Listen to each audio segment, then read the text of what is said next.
लातूरमध्ये गुंगी गुडिया वक्तव्यावरून राष्ट्रवादी काँग्रेस आक्रमक झाली आहे। शिवाजी चौकात राष्ट्रवादीच्या कार्यकर्त्यांनी घोषणाबाजी करत निषेध नोंदवला। यावेळी जिल्हाध्यक्ष अफसर शेख यांनी काय प्रतिक्रिया दिली पाहूया।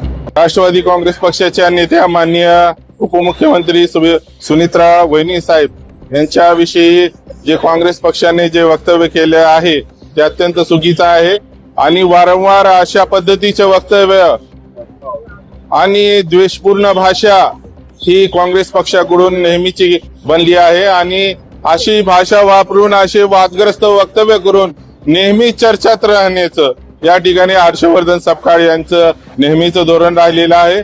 निश्चितपणे अशा वक्तव्याचा आम्ही या ठिकाणी राष्ट्रवादी काँग्रेस पक्ष ग्रामीण व शहरच्या वतीनं आम्ही निषेध करतो आणि त्यासाठी आज आम्ही छत्रपती शिवाजी चौक लातूर येथे जमले आहोत। कोणत्याही परिवारासाठी एक जो कालावधी देणे आवश्यक असतं, ज्यांच्या घरी दुःखद घटना घडली असते त्यांना तो कालावधी निश्चितपणे देणं हे न्याय आहे।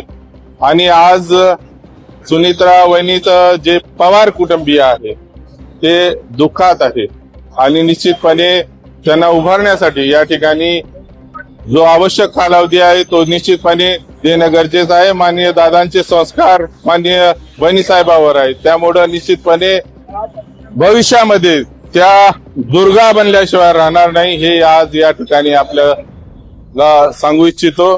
त्यांना आम्ही सर्व कार्यकर्ते पदाधिकारी तर गुंगी गुडिया वक्तव्यावरून लातूरमध्ये राष्ट्रवादी काँग्रेसकडून तीव्र निषेध नोंदवण्यात आला। या प्रकरणावर काँग्रेस आणि राष्ट्रवादीकडून वेगवेगळ्या भूमिका समोर येत आहेत। या संपूर्ण प्रकरणाचा पुढील राजकीय परिणाम काय होतो हे पाहणे महत्त्वाचे ठरणार आहे।